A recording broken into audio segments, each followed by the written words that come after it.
Hola, ¿cómo están? Espero que estén muy bien. Can you see the smile on my face? I am excited because today I have the pleasure, el placer, to introduce to you someone with over 23 years as an educator. She now serves as the education officer in charge of Spanish. She's a foreign language consultant. You know what? I'm not going to tell you everything because we are going to be hearing her story. So today, help me welcome la Señora Smith Hamilton. Bienvenida, señora. Muchas gracias, señorita Hibbert. Es un placer estar aquí compartiendo contigo, pues, con todo el mundo, mi pasión por español, que realmente es mi vida. Muchas gracias por la oportunidad. It's my pleasure to be here to share with you and everyone my journey, my passion for Spanish, and it's really a pleasure. And Spanish essentially is my life. Yo también, sí. And so, for those who know you, anybody who has ever had the pleasure of meeting you, they will know how passionate you are about the language and the teaching of Spanish. And not just the teaching of Spanish and foreign language, but education on a whole. And you believe that every child should get an opportunity. So, let's go back, all let's take it all the way back, and I want to hear about the first time you were exposed to Spanish. Walk us through your journey.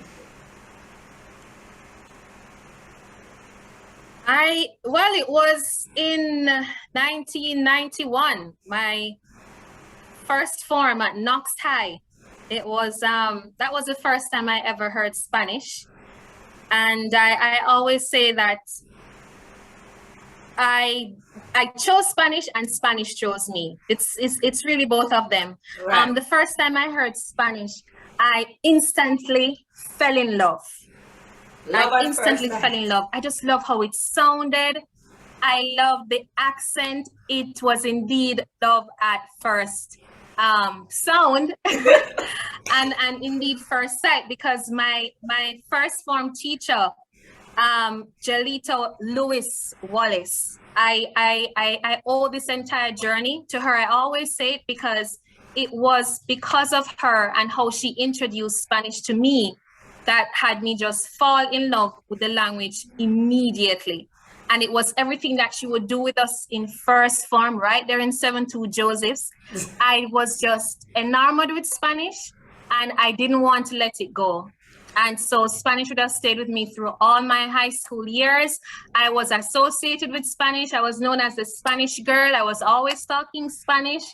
My best friend in high school at the time, we would always be talking Spanish or even Spanglish when we didn't know the Spanish words for what we wanted to say. We would make up words. It was just a ball of fun. Well, I'm excited to hear that your journey was like that because mine was quite the opposite. I got there a different route, but I'm so excited to. Wow. And we just want to big up Senora Wallace. Muchísimas gracias. So, what I know Absolutely. I know you mentioned that you spoke the language, whether you were speaking fluent Spanish or Spanglish. I want to hear what are some of the other strategies that you used while learning the language.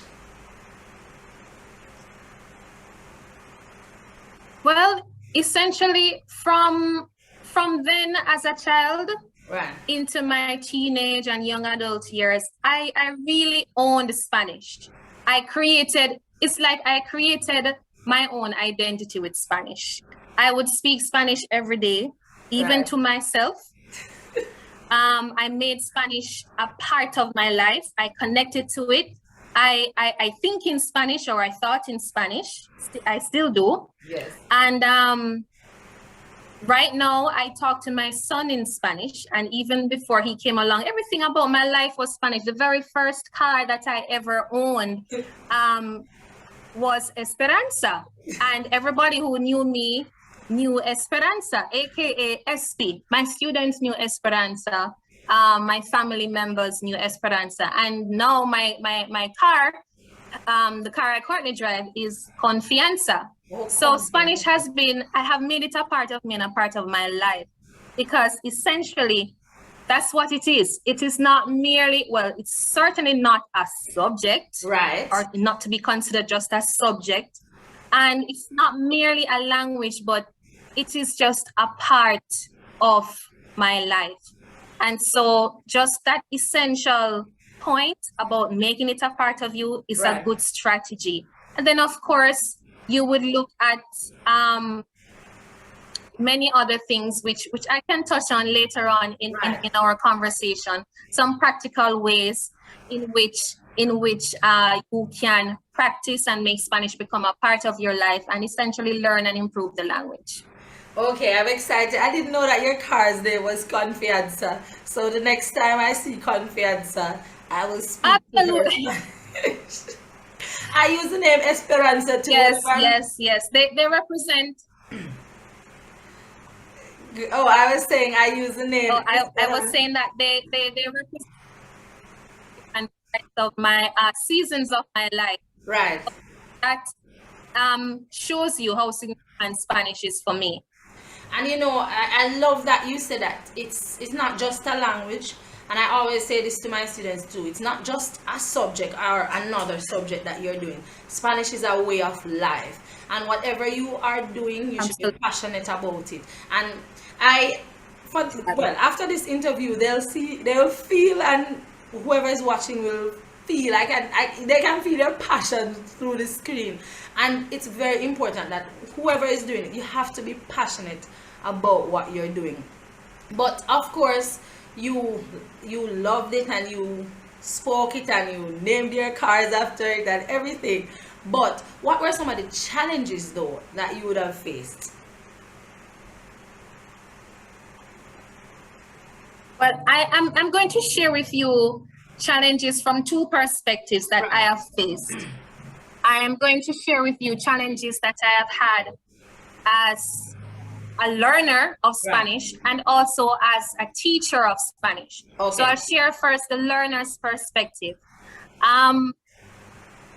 The skill of listening is one of the hardest to develop, and that for me to date has been the biggest challenge. So as a student, I would struggle with dictations. Back in those days, and even a part of the CSEC examination at the time, you would complete a dictation. So the teacher or the examiner would read and you would write what you hear, and you would insert as instructed or as dictated the punctuations and so on.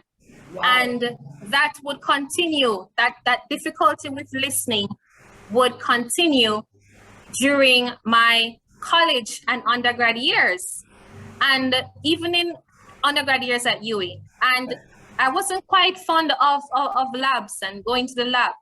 So, you know, I just couldn't wait to just chat, because, you know, speaking is my thing. Or to even read aloud and just to show off that, hey, you know, I speak Spanish well and I can read well and I can pronounce my words well. So that was a challenge. Vocabulary as well. It was so difficult sometimes to remember certain words and expressions. Right. So vocabulary and listening as a learner were difficult for me.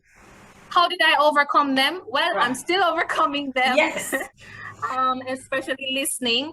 But essentially for listening, I got into the habit of not responding, or responding less to the speaker and listening more. You know, just really listen without rushing to respond and assuming or predicting what the person was going to say. I just really attuned my ears to just listen. And while doing this now, I would listen for key words, the ones that I would know, and kind of use context clues and make inferences to determine what was being said, just in case I would miss some words.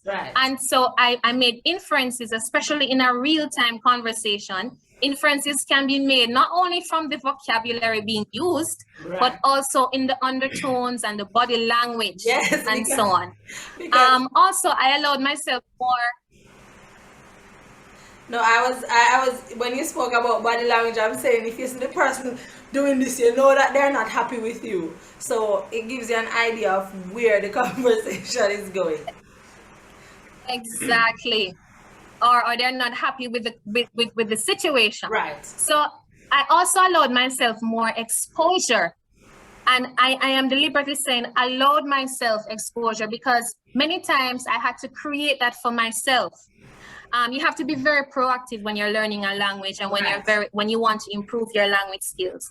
So I would constantly and deliberately Right. place myself in situations to hear the language authentically, whether by interacting more with colleagues and native speakers. I mean, I was just nuff. And I listened to a lot of songs. I love music, so I listen to songs. For my vocabulary, Right. well, based on my learning style, I am a visual person and my intelligence is linguistic. So I made associations with other words or visualizations. For example, the verb halar, which is to pull out. I remember halar because it sounds close to hal. Yes. And in Patois, the hal sounds close to hal. And so I will never forget halar, never. The same thing for el sostén, which is an item of clothing or undergarment that women wear. Right. That literally sustains you. Yes. Right? So I made those, right, el sostén. So I made those associations. I also paraphrased until, you know, if I didn't know the word for something, I paraphrased until and until I found the exact word or vocabulary item that I needed, and then I substituted and practiced. From a teacher's perspective, right, one of the most challenging yet rewarding experiences has been teaching Spanish as a foreign language to children who had difficulties reading and writing in English and who didn't speak standard Jamaican English. And these were students between the ages of 11 and 15. Right. And how did I overcome this challenge? I created and this was when I just started teaching. This was when I was fresh out of college in 1998. And those were the first set of students that I received. So what I did is I created an element of fun. I made it relatable and enjoyable. It wasn't easy. It took some time, but eventually we got there. And so I taught them formally and informally what they wanted to learn to say in Spanish, just regular daily expressions and slangs that they used to use. I used what they liked and what they were actually good at to bring them to what they needed to learn. Because everybody is good at something, right? And everybody loves or likes something. And so I used that. They loved songs and dancehall music at the time. So I created short, repetitive Spanish songs and rhymes to the soundtracks of the popular ones at the time. Yes. And it created wonders. The children would carry out language functions that in Spanish that they wouldn't be doing in English. They could introduce themselves and carry on conversations. So it was an amazing, unforgettable experience. And while you're speaking, something that resonated with me is making it fun. We cannot just walk in and we want to deliver the content or finish the syllabus and this is what we're going to do. No. You know your students, and you said something very important. Everybody loves something or everybody likes something and everybody is passionate about something. So you need to meet them where they're at and find out what works for them. I remember using Patois to teach them Spanish. So somebody might say, oh, they're in Jamaica and they can't speak. Oh, yes. Because that is one of the misconceptions. But I said to them, what do you say? Huge misconception. Yes, when you want to say hi, when you want to say hello, what do you say? And they say, why pre, why chop, and give me all of their things that they say. I say, instead of why pre, why chop, you can say hola.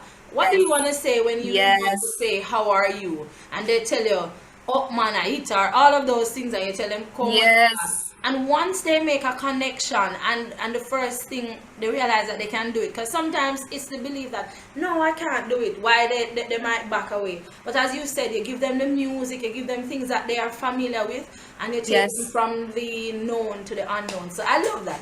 Yes. That is a great thing. And just make it very real for them. Yes. Make it very real for them, not making it abstract. It's Yes. very important. Make it relevant to their Right. daily lives, make it connect to their experiences, and believe me, you are well on your way. I believe everybody can learn Yes. a foreign language. And in this case, I believe everybody can learn Spanish. Right. With whatever your learning style is, whatever your abilities are, you're able to learn Spanish and speak it well. That's my belief. Let's take a moment and say that again, because there's some persons who say, no, I can't learn Spanish, I'm gonna bite my tongue. I said to them, when you're eating, if you bite your tongue, do you stop? But this is what you just said. Everybody can learn a foreign language, but in this case you're promoting Spanish. So everybody can learn Spanish, and it's up to you, and you can do it. So if you don't take anything else away from this interview, please ensure that and remember that you can. Si se puede. All right. Sí se puede. So you've spoken to us about strategy. Well, you've spoken to us about some of the challenges and how you overcame them. Now I want to hear about, because I know, and I've been saying it to those who have been watching and those who are going to be watching now, there are many opportunities when you speak a foreign language. So I want to hear, I know there are a lot, I want to hear about some of them that you would have gotten, some opportunities you would have gotten because of Spanish. So the Bible says that your gift will make room for you. And many times people interpret the making room as just, financial prosperity. But essentially for me, that making of room would have defined my life and would have referred to how fulfilled and empowered I have been made because of Spanish. Let me start, first of all, by talking about my landmark or significant opportunities in life. Right. Because of Spanish. Let me start on that note. So not in really any order of importance, but the first time that I went on television, and the second time, in fact, I have been on television officially 3 or 4 times. Right. It is because of Spanish. All of the appearances were linked to Spanish. I went on first when I was president of the Association of Spanish Teachers, and I was promoting our association, promoting Spanish. That was the first time. And the other times would have been also for ventures in Spanish, and I have taught Spanish on television as well. And very important is the very first time that I ever set foot on a plane was because of Spanish. And it was free of cost. In fact, every single traveling experience that I have had to date has been because of Spanish, and they were all free. And that is major because those are significant opportunities. I went to Chile in 2006. I know, Simonette, that you were also part of the same Chilean scholarship program. Right. So I was among the first batch in 2006. That was the first time I ever traveled, ever. And since then, because of Spanish, I would have been a CARICOM consultant, and because of that, for the implementation of the primary Spanish curriculum, and because of that, I would have been to Barbados, Trinidad, Guyana, Suriname. I would have marked CXC in Barbados for 6 years straight. Gone to Guyana again on a scholarship. And in 2015, I would have been to Mexico for the first time ever as a part of the visiting professors program, teaching English as a foreign language. And then Cuba. It has just been an amazing journey. And since 2019, I went to Argentina to plan a program for Spanish teachers. So it has been amazing. And so those are the biggest landmarks for me. And essentially, Spanish would have built my confidence. You know, it's really all a part of the empowerment. In terms of my studies as a student, I know some of the students who are watching now would have gone to Spanish Festival, Yes. or participated in Spanish quiz. Man, that was like the highlight of my high school years. And as a student at different levels, I got to speak with native speakers of Spanish. I got to show my talent, or those I thought I had, Those and you have. and even discover some talents. And my vocabulary would have been widened through these experiences at the University of the West Indies. I received a lot of exposure because of Spanish. I participated in cultural events like La Noche Latina. I learned to dance salsa and perform it at live concerts. And in terms of my career, Right. I will say this, that teaching is my passion and my gift. And I'm telling you a lot of things in one, because I cannot say that without relating this experience. From ever since I knew myself, and perhaps it was that first exposure to teaching, directly and indirectly from my parents, I loved teaching. So my father was a school principal, my mother at the time. Right. They are both now, of course, retired principals, but my mother at the time, she was a teacher at the school as well. And so we used to live at the school cottage. And so because of that, being the administrators, my father, he would stay at school. So when everybody would have gone, he would be there doing work and so on, and planning for the next day. So I'd be there with daddy. And what I used to do is I would just go to my classroom or different classrooms that would be opened and just pretend to be teaching. I would be teaching the desks, I'd be teaching the benches, I'd be writing on the board, I'd be beating them too. I don't know if you... when they were not listening. And man, I just loved it. And even at home, my closet door would be stained with chalk marks because I used to teach my bed. Outside, I used to teach the grass and the shrubs, and everybody knew me for that. So even before going to Knox, I just had a passion for teaching. So when I went to Knox now and I heard Spanish and I fell in love with Spanish, everything just came together. Alignment. Yes. You know, so I believe I have the gift of teaching. I know I have the gift of teaching. I know I have the gift of tongues or languages. And so Spanish allowed me the opportunity, right, to fuse my gifts and to manifest them in such, in the most fulfilling way. Can I tell you, Simonette, I feel so fulfilled today, and I'm so grateful to God for that fulfillment. I consider myself blessed because I get to use my experience, or I get to experience the two things in life that I'm most passionate about. So my gift has really made room for me and continues to make room for me. I can teach, and I love Spanish, and it has put them together. It will have charted my life, my career. It's the reason why I am where I am today, and I'm grateful to God. And now Spanish has given me the opportunities to participate in conferences, in national and international conferences, to host conferences, to meet teachers here in Jamaica, across the world, including native speakers of Spanish, to plan and to be a part of international programs with Spanish-speaking countries with whom we have bilateral agreements. Right. And essentially the biggest gain, among the biggest gains, has been just networking with people here and all over the world. Yes. And I love you, and you indeed, you really have a gift, or no, not a gift, that sounds like it's one. You have gifts, because Wow.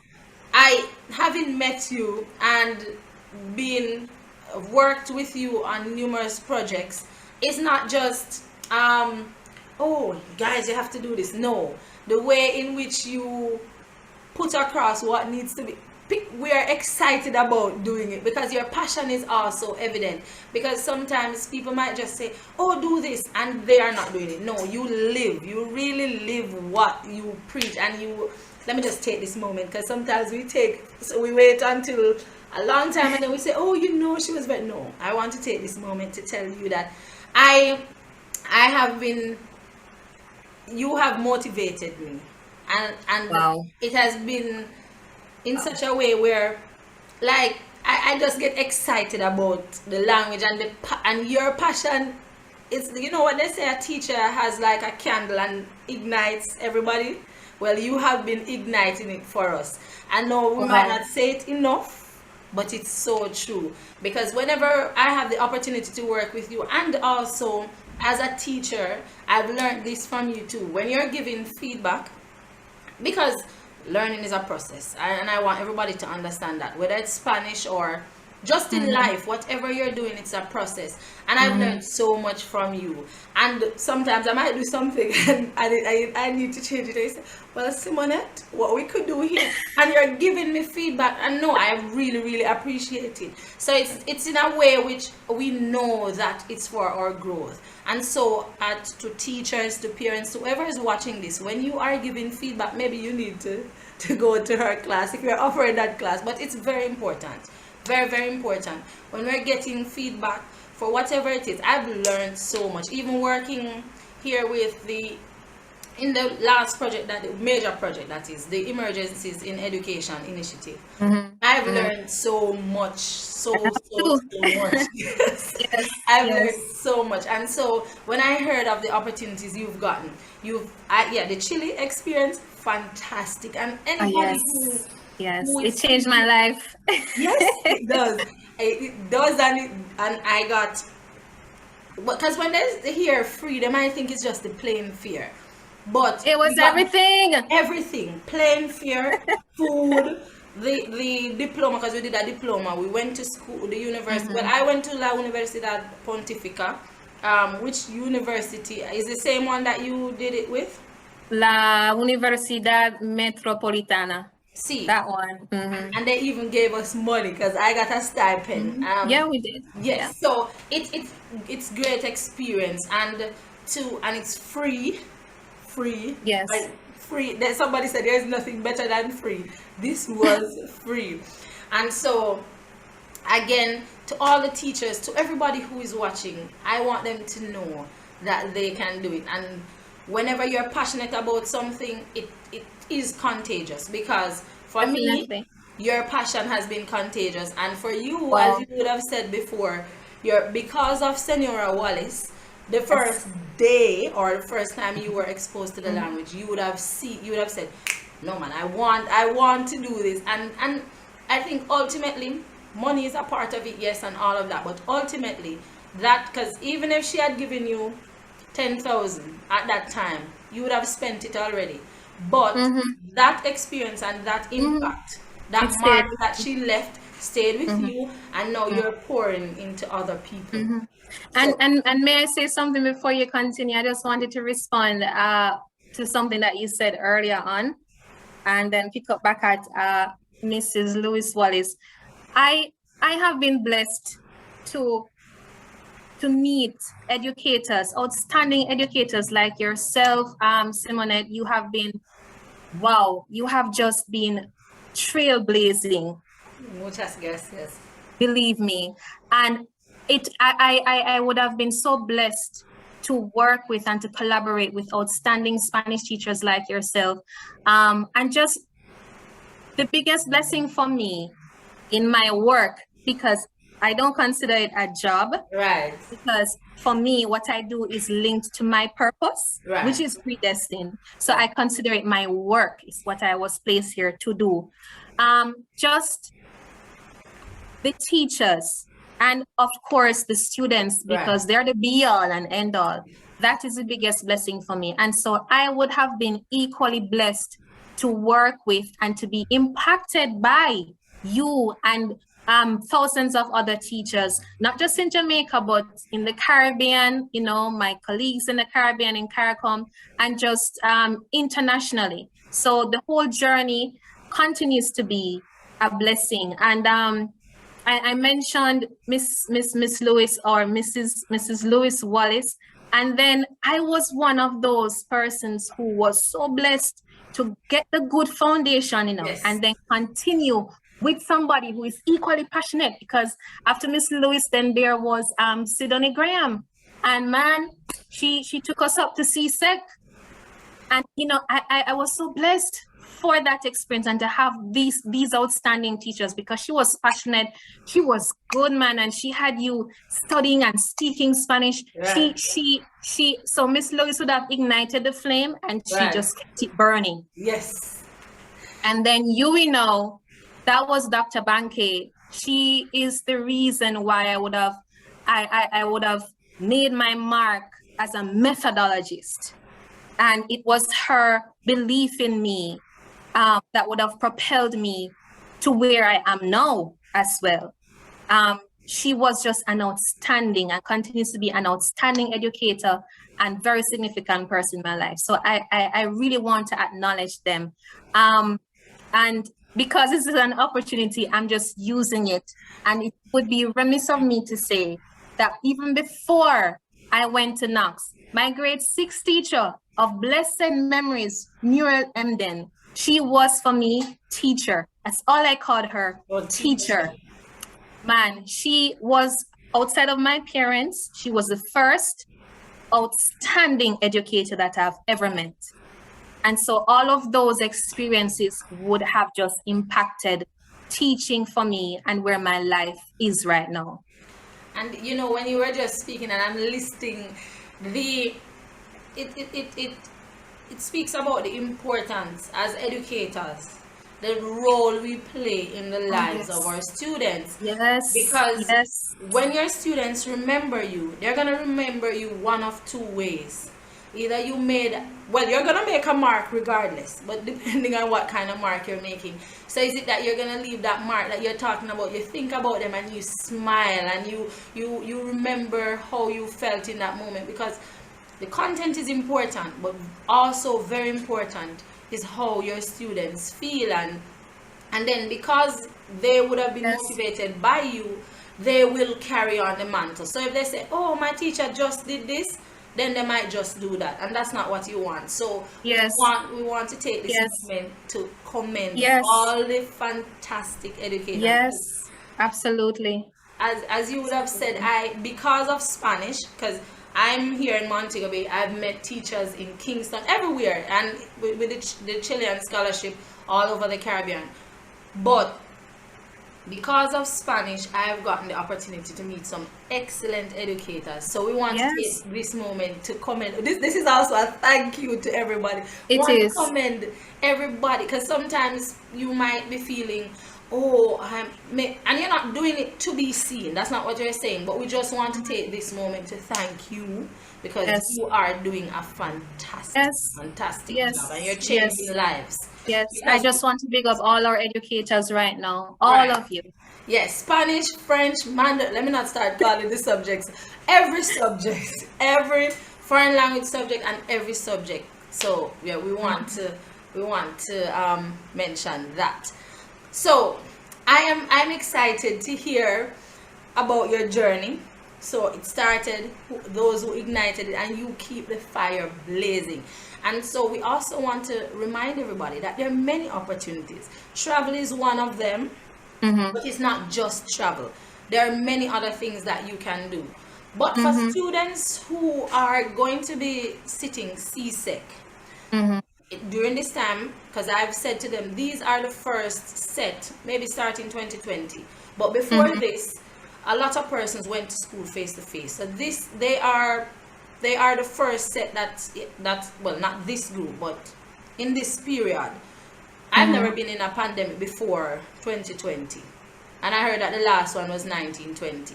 So what advice do you have for students who are going to be doing CSEC Spanish, or those who are planning to do CSEC Spanish or study Spanish overall? Well, I think that firstly, I'm going to start from a spiritual note. The first and probably the most fundamental point to consider is that you are to believe that this journey is not by chance. Even if you didn't choose Spanish and you were recommended to do Spanish, or you are wondering, it is not by chance that you are where you are now. It is by divine design. If it is by divine design, yes. If that is the case, which really is the case, believe then that God has already given you every single thing that you need for this. You already have it. So believe in yourself and your God-given abilities and capabilities. Amen. To do Spanish, okay? To learn Spanish. Remember too that the examination is just a means to the end. You're doing Spanish because you're empowering yourself with a foreign language, not because you want a grade 1 in CSEC Spanish. The exam is just a means to the end. So that's the other thing. I don't want you to associate how you feel about yourself or how you see yourself with how you think you're going to do on the exam or with how ready you feel for the exam. I want you to understand also that you may have capabilities that you don't know that you have yet. And the only way you can know is if you allow yourself to find out by giving everything that you can to accomplish the goal of learning Spanish. So ask God for wisdom and insight. The second thing too is to remember that the examination is competency based. Right. Remember that paper 1 is based on your speaking competence, your oral competence. Paper 2 has to do with your reading and writing, reading comprehension and writing competence. Paper 3 has to do with your listening and reading comprehension. So you do just that. You build your competencies. You focus on the competencies. So daily, operative word, daily, and might I say more hourly. Yes. Practice. Just make Spanish a part of your life. You know, do it not for the exam, but just for you. And the exam will fall into place. So daily practice and working on activities that will build your listening, reading, speaking, and writing skills. All right. And then now you can focus on the strategies. The general strategies to build these skills and those specific to the different papers. I want to focus on talking to you about things that you don't hear every day. Right. The basic yet most fundamental principle, students, is to remember that language always happens in a situation. Language cannot happen in a vacuum. It's always in a context. All right. Example, right now. What is happening right now? You and I are having a conversation, Simone. Right. What's the context? We are talking about my journey with Spanish and how Spanish would have impacted me. What are the linguistic structures, you know, or the grammar and vocabulary items that I'm going to need for this situation? Verbs like to impact, to benefit, to empower. What are the structures that I'm going to use? I'm going to need to use the past tense, impacted. I'm going to need to use the past participle, has impacted or has benefited. So if you approach learning the language in this practical real life way, and by extension, what you do with the language in an exam, you will be successful. I'm going to give you something practical as well. Okay. Because language is always happening in a context, it serves different purposes for that context. Therefore, it serves different functions. And these are what we call communicative functions. Why are we the reason we are using the language? Whether it is to congratulate somebody or to express sympathy or to apologize or to give an explanation or to give information. So what do? You learn the vocabulary for these different functions or these different situations. And this will definitely help you overall, but more specifically for your oral and your written situations. Definitely, that will help you. On that note, do not study vocabulary randomly. Yes, don't just pick up some words and say, I want to know these. No, study your vocabulary by themes. And these themes are, and you know the CSEC themes already. And just make the association. Don't study the themes abstractly as well. Make the association with real life, because the examination is communicatively based. You're tested even in the multiple choice. It's always happening in a context. Even if you're being tested for grammar, it's in a context, Yes. right? True. So study your vocabulary like that. And your grammar. Link the grammar to the vocabulary. So link it to the theme. So even if you're studying the explicit grammar rules, link it to an idea you want to express. You know, if you're studying the preterite tense, just think about the last time you went out with your friends and practice talking about that. Yes. You know, you're using it. So make it real. Always make it real, students. And essentially for your oral exams, lots of practice. Please get used to hearing yourself speaking and learning, speaking and listening to others. If you're in first form now, please do not, that's why I say you can't think about it as an exam. Think of it as learning a language. So don't wait until you get to fourth, fifth form. Oh, oral exams coming up. So yeah, I'm gonna do a thing, I'm gonna practice. No, make it a part of your daily life. So always talk Spanish. You know, for writing, write about the experiences you've had and that you like. Practice using the tenses in context and in real life experiences. For listening and reading comprehension, do lots of listening. Listen to podcasts, songs, talk to your teacher or your teachers and your friends and listen to what they're saying to you. Talk to native speakers. Practice past papers. Yes, that's a real hands-on strategy, especially for the listening and reading comprehension. So those are just some tidbits. And of course, Simonette, if you want me to elaborate on some more strategies, then I can certainly come back. And of course, we intend again to do this year some revision exercises, revision webinars for our CSEC students. Yes. So we can do that as well. Sounds exciting, and yes, this is your official invitation to come back and tell us some more. But yes, most definitely. So for the oral exam, as you rightfully said, you gave us some really great tips. So that's paper 3, then paper 2, the writing exam. Yes, sorry, very importantly, do not be afraid to make mistakes. And you know, it's really about perception.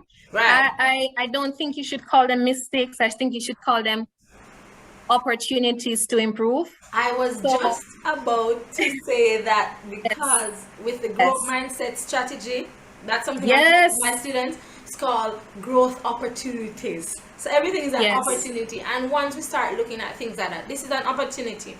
And there are things that we think we're really good at, but you can get better. I learned Spanish that way. As soon as I see somebody, earlier you said you were enough, they should have met me. I was if I go in Mega Mart or anywhere, you need to look like you speak Spanish. Spanish. You're already speaking Spanish already, and I walk over to you. Hola. Yes. And I say Spanish because I want a way into the conversation, and I practice my Spanish, and I found from my experience that the Hispanics are very kind. So they're not going to, you're trying to learn the language, you're not going to say, what kind of foolishness that? No, and they're very open. Yes. Mejor dicho, and I got a new word. And the next time I practice again, I get another set of words. So we have, it's all as you rightfully said. Mindset. You have to have the mindset that and understand it. You are going to make mistakes. You're making mistakes in your native It's a part of the journey. Right. I always say that's my mantra. We make mistakes when we're speaking standard Jamaican English. Okay. So much more foreign language. Yes. You know. So we need to bear that in mind and understand that and know that is a process too. So you might be able to say, hola, buenas tardes, ¿cómo están? Espero que estén muy bien, and hoy vamos a hablar, and then you hear that and then you are saying, hola, ¿cómo estás? Then you're like, no, I can't bother with this. No, it's a process. It's a journey for a reason. Thank you. And so I was about to say, if you don't take anything else from this interview, but yes, you must also take this too. Remember that mistakes are a part of learning. Learning is a process, and you can do it. The only person that can stop you is you. And I heard you say yet. You might not be able to do it yet, so we need to the power of yet. You might not be able to speak Spanish fluently yet. Your listening skills are not where you want them to be yet. Yes. Everything is the power of it. So once we stop saying, I cannot speak Spanish, no, put yet at the end. And in life, whatever it is that you want to do, put yet. So if it's a case, I am not able to fly planes yet. I am not able to swim yet. Yes. So Oh, those- hallelujah for yes. that one. Yes, I am using it for myself too. So it's the same. But it's not that we can't swim. We're just not swimming yet. Yes, thank you. Man, that is so empowering, Simonette. That is very empowering. Yes, I love it. I encourage everybody, whether you're a teacher, parent, or student, and you're watching this, or any other stakeholder, check out Growth Mindset by Carol Dweck. It changed. I used it with my students, so the fixed mindset versus growth mindset. And it changes how you look at things and your view on life and your view on everything going forward. So definitely. And every aspect of your life, not just with what you're learning formally, every single aspect of your life, it changes it. So our students have gotten their tips and how I want to hear for a new teacher, just or going into teachers college, so you're either just going into teachers college or you're just graduating, or teachers in general, is there any advice? Do you have any advice for those persons? Certainly. I believe that the crux of your journey as a teacher is your students. Firstly, that's where your journey starts. That's where your journey continues, because your journey really doesn't end. Right. With your students. Love and care for them. Have a genuine care for your students. Amen. And I would have lived this not just with teaching children, but even with teaching adults, even with adult learners. Have a genuine care for their progress. And you are not about delivering content to them. You're about changing their lives. Education is about changing people's lives. It's not about just merely giving them content and, it's about changing lives. So that is the mindset you need to start with, because that is what will characterize your success and impact and the impact that you'll have on them and the changes that you will not only make as in the education system, but to the whole society and the world. And if your students are at the center of your teaching, right, it therefore means that you will want to approach teaching in a way that will appeal to them. For me, that is the most fundamental principle of teaching. Approaching teaching in a way that will engage your students. So you need to know them and know what they need, know what they like, know what appeals to them. You have to take some time and investigate that, because that is what will make them want to be engaged. That's what will make them want to learn. Yes. I remember from I was a new teacher, from I just started teaching when I left college. Every single new term, when I'd get a new set of students, I would do a survey with them, find out what they like, what they don't like. Do you like Spanish? Why not? What are some of the activities you'd like to do in or outside of Spanish class? It was always like that. And throughout the year, I would be using them to inform how I plan for them. And different classes, you'll be doing different things. Teaching is very dynamic. It takes a lot out of you, but it also gives you back so much more and fuels you to do so much more. So you do that and study and observe them, and know that you would have approached your planning like your students are at the center of it all. Then the element of fun and engagement is automatic and inevitable. So that's the first thing. Then now a lot of practice daily. Talk. Remember, Spanish is about competencies. It's a competence-based language. Well, all languages are competence-based. So your classroom is your main playing field, or your lab, or your practice ground, even for making mistakes, even for embracing opportunities to improve. Yes. Right? So don't be afraid, just practice. I will be honest to tell you that my Spanish is where it is today because of the years that I spent speaking it in the classroom. You see, Right. even my command of commands, Yes. my ability to just use the imperative is because I always would ask students to do this and that, and I'm addressing one person, I'm addressing a group. That is it. You embrace that. Be open and flexible too. Yes. As new teachers for new experiences and new challenges. My first experience at the high school, I got a CXC class. I was like, oh my God, what is this? I got a CXC class. I was teaching first form and fourth form, first, third, and fourth form in my first year of high school. And I remember one year I was teaching first form, third, fifth, and sixth. And as challenging as it was, what it did is that it allowed me to be so competent in my methodology, Right. for the different levels. So embrace the challenges, always do action research, constantly finding ways to solve the problems and to strengthen your students' weaknesses, to improve your students' performance. Always do it. And of course, it might sound cliche, but it's not. It's real. Make use of all opportunities or create excuse me, opportunities for professional development. Yeah. Always position yourself to enhance your linguistic and your pedagogical competencies. Interact always with others and especially native speakers so you can hear and use the language in its most authentic form. Make use of opportunities for upgrading, for traveling, for studying abroad, whether you're doing it face-to-face or virtually. Right. And just enjoy the process and the journey. Be patient too. Yes. And have fun. Have fun. Be very patient. Yes, have fun. Be yourself. It is when you are your most authentic self that you will reach your highest potential.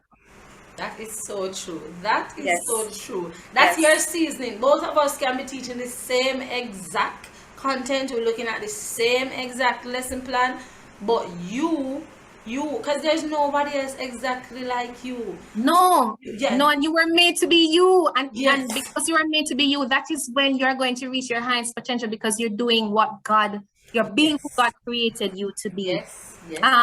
CCC. And just two more things for my new teachers or student teachers. Do not let anything or anyone intimidate you. And dim your light. Nope. No.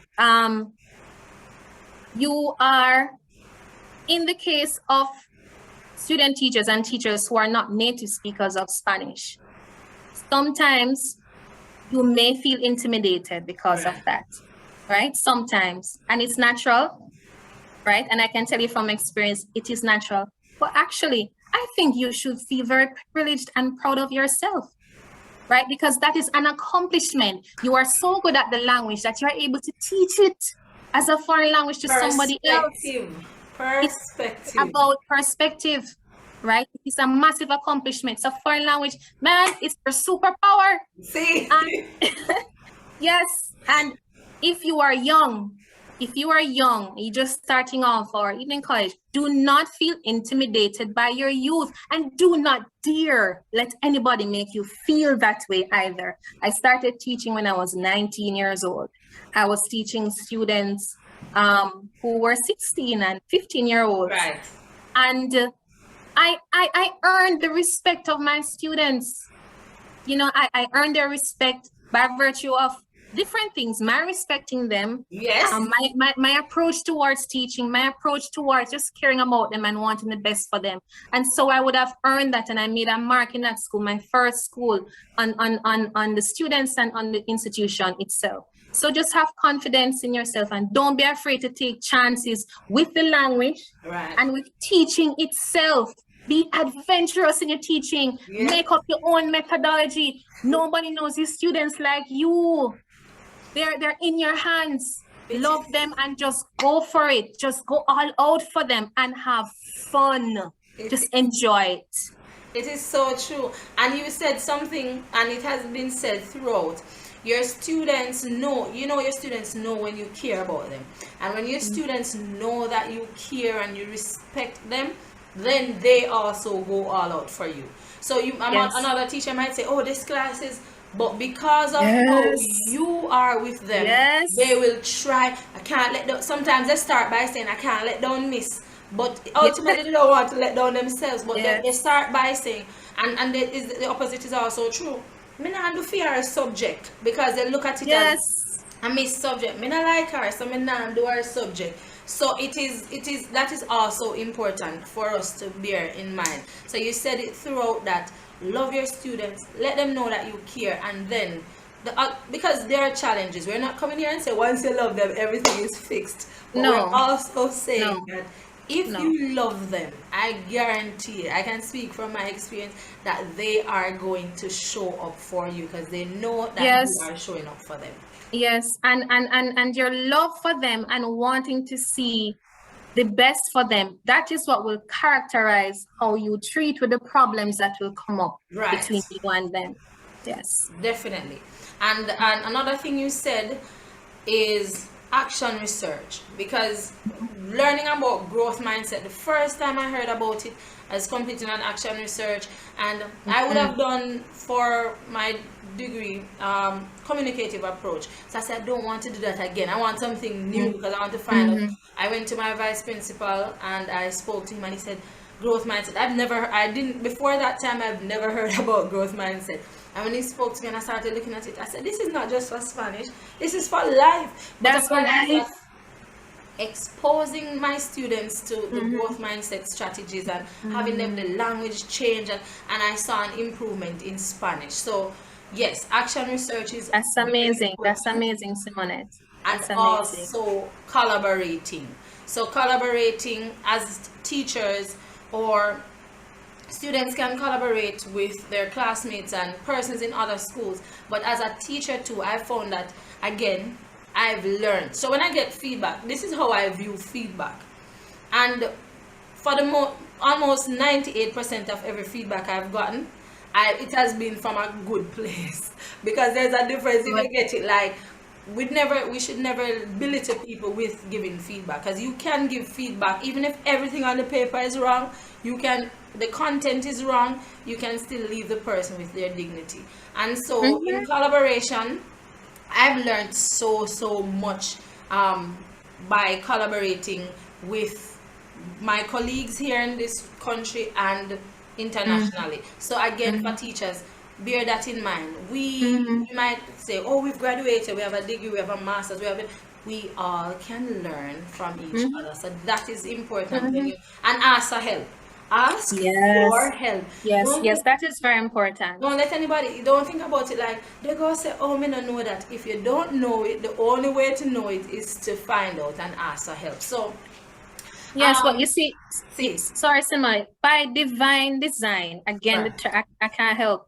By divine design, we are all created with different competencies, and that is deliberate from our creator.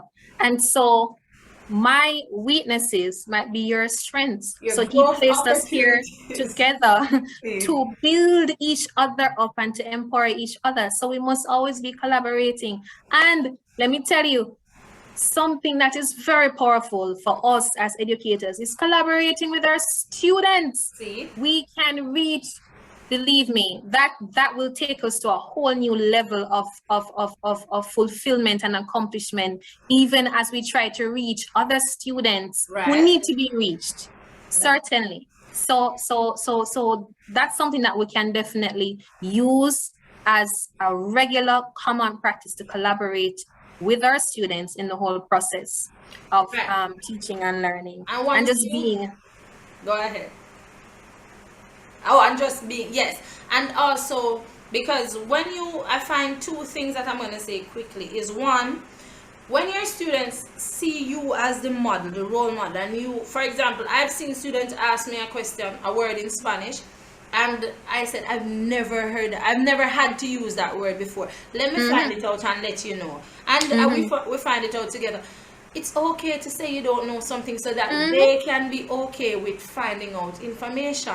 And if you make a mistake, let them know that you're making a mistake. Or if you learn something from, thank you, I did not know that, but I learned something from you today. So you're modeling the behavior that you want to see. But if you show up, I have everything under control, I know everything, I don't make any mistakes, then your students are going to be afraid to say, oh, I'm not sure. But once they understand this is a safe space and you can do it, I guarantee you that it's going to make That's a very important point. Right. They must know that you are a human, and they must see you as that. See. Because you are that. Yes. So, before we end, because I want to hear if there's anything that you want to mention about your journey that we didn't talk about. So we spoke about the time that you were first exposed, some of the strategies, challenges, who made the mark, what changed your life, and opportunities you can get because of Spanish. But is there anything that you want to mention about your journey that before you go, and just to give the viewers your final words before you leave? I would have mentioned where Spanish would have taken me, and I thank God for His predestined purpose for my life. Right. Choosing my parents for me, who planted the seed of teaching and nurtured it and then supported me over the years. And my first most significant educator and the others outstanding educators, Spanish and foreign language educators.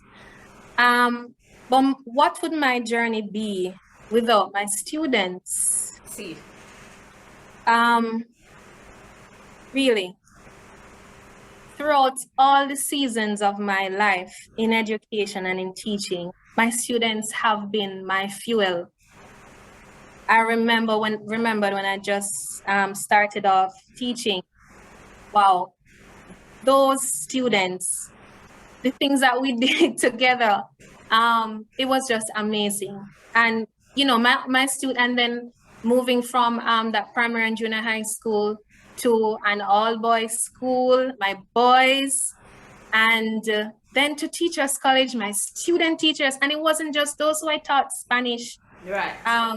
It was just everyone who I taught college English, communication skills, just my students. They always say that I've impacted them, but the truth is, it's their passion and love and their hearts that fueled me to give of my best to them, because they brought out this best in me. They impacted me. So I want to say to all of my students, persons who I've taught directly or indirectly, thank you. And some of my most significant friendships that I have today are because of Spanish. There are now persons who are close to me like family. My second mother, she's Cuban, she lives in Cuba. A very close family that has become my family is my Mexican family, who I met in 2015. And I have close friends and colleagues who are Mexicans and Cubans. So, Spanish was and still continues to be my main vehicle of fulfillment and empowerment. And I'm really grateful for everything that I have experienced today and continue to experience. And I just look forward to the journey ahead, because it does continue. I love that. And that's with hope. You look forward to the journey. And I thoroughly, and I'm not just saying this because of the interview, I thoroughly enjoyed this interview. No, I thoroughly enjoyed this interview. And I love the passion with which you speak, but not just speak, it's not just words. Those who would have had the opportunity, as I said before, to be taught by you or work with you along whichever journey it has been, or project, your passion, the way in which you give feedback, and again, when you show up for Spanish, we want to, or any project, but I'm speaking related to Spanish, you want to put out your 150, because you are putting out yours. And so thank you, muchísimas gracias. Thank you for leading by example. Thank you for fulfilling your purpose, because sometimes we have the purpose and we don't fulfill it. So muchísimas gracias y gracias a Dios. Thank God for choosing your parents. and for everything that has happened so far. And thank you for sharing with us today, taking time out of your schedule, your very busy schedule. Thank you, muchísimas gracias. And I know that for the persons who are going to be watching, they will get something from this. So guys, in the comment section below, I want to know, what are your takeaways from this? Can I say two more things, Kitty, before you go? See. I really want to thank the persons the trailblazers ahead of me who would have made a pathway for me, and who saw purpose and potential in me, and would have exposed me because of the confidence that they had in me over the years, because that is the reason why I am here today as well. And my husband, who has been a constant support, and my son, my Caleb C, with whom I speak Spanish every day to keep my Spanish going as well. I am grateful for my parents and my close friends and rest of my family. And I want to especially acknowledge you, Simonette, again, a trailblazer in foreign languages, and more specifically Spanish education in Jamaica and beyond. Simonette, you have created a meaningful and amazing avenue for us to share our stories. And in just sharing the stories, just the whole process of reflection, it was fulfilling, and one is immensely overcome with gratitude for his or her journey, and more convicted and inspired to continue to impact others. So thank you, Simonette. Continue to bless others as you walk in purpose. Muchísimas gracias, and thank you for blessing us with your story, because listening to your story, I'm sure, we'll see later on in the comments, but I am so excited. As I said, you can see I'm shining like from inside to even know. If you look at my face, I'm so shy because I'm so excited. And so again, muchísimas gracias. Thank you for the amazing people in your life who has lent you to us each day. Muchísimas gracias. And so again, continue doing what you're doing, and thank you too for your kind words. But I also want to thank you for being a trailblazer, because it's a process. There's somebody ahead who is paving the way, and we have to continue the process so that this Spanish does not die. Viva el Español, and the education and all of that. So Viva. Sí, muchísimas gracias.